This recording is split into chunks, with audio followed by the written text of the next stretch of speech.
Жасанды дыбыс көздері адам жасаған заттардан шығатын дыбыстар.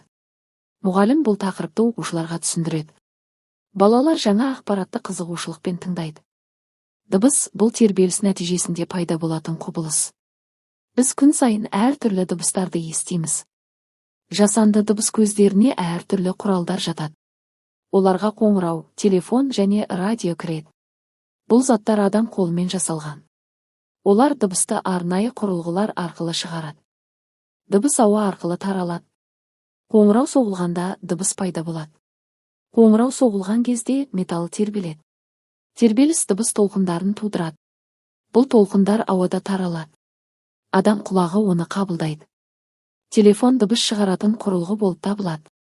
Ол музыка мен дауысты жеткізе алады. Телефондағы динамик дыбысты шығарады. Дыбыс толқындары ауа арқылы таралады. Біз оны құлағымызбен естиміз. Теледидарда жасанды дыбыс көзіне жатады. Ол суретпен бірге дыбыс береді. Дыбыс арнайы динамиктер арқылы шығады. Адамдар теледидардан ақпарат алады. Бұл құрылғы күнделікті өмірде жиі қолданылады. Пианино музыкалық аспап. Ол да жасанды дыбыс көзі болып саналады. Пернелерді басқанда дыбыс шығады. Әр перне әртүрлі дыбыс береді. Бұл дыбыстар әуен құрайды.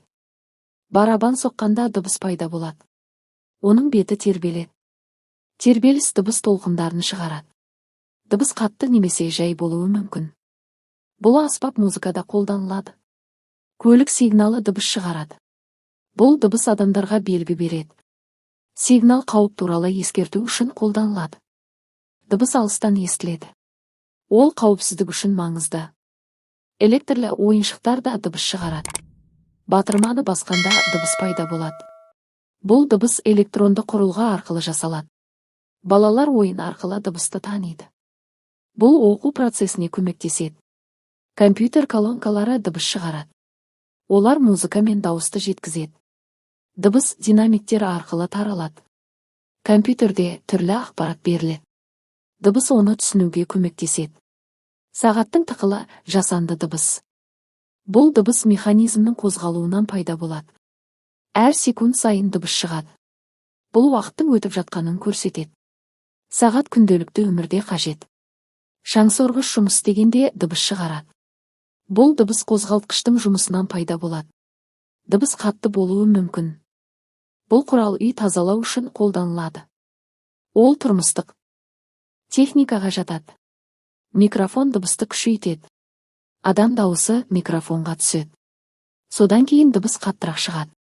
Бұл үлкен аудиторияға есту үшін қажет. Микрофон сахнада қолданылады. Радио дыбыс таратады. Ол ақпарат пен музыка береді. Дыбыс толқындары арқылы таралады. Радио антенна арқылы жұмыс істейді. Бұл байланыс құралы болып табылады. Дыбыс шығу үшін тербеліс қажет. Зат тербелген кезде дыбыс пайда болады. Бұл негізгі ғылыми заңдылық. Тербеліс болмаса, дыбыс болмайды. Барлық дыбыс көздері осыған негізделген. Дыбыс ауа арқылы таралады. Ол толқын түрінде қозғалады. Толқындар құлаққа жетеді. Біз дыбысты сол арқылы естиміз. Ауа болмаса, дыбыс таралмайды. Құлақ дыбысты қабылдайтын мүше. Ол дыбыс толқындарын сезеді. Бұл сигнал миға беріледі. Ми дыбысты түсінеді. Осылайша біз дыбысты ажыратамыз. Балалар дыбыс көздерін ажырата алады. Олар жасанды дыбыстарды таниды. Бұл білім тәжірибе арқылы қалыптасады. Топтық жұмыс оқуды жеңілдетеді. Балалар бірге үйренеді. Жасанды дыбыс көздері маңызды ұғым. Олар адамның өмірін жеңілдетеді. Көптеген құрылғылар дыбыс шығарады. Бұл білім күнделікті өмірде қажет. Біз дыбысты дұрыс қолдануымыз керек. Балалар жаңа білім алды. Олар дыбыс көздерін түсінді. Сабақ қызықты өтті. Оқушылар қуанып тұр. Білім алу маңызды процесс. Осымен балалар сабағымыз аяқталды. Келесі сабақты көру үшін менің каналыма тіркеліп, лайк басып пікір жазуды ұмытпа.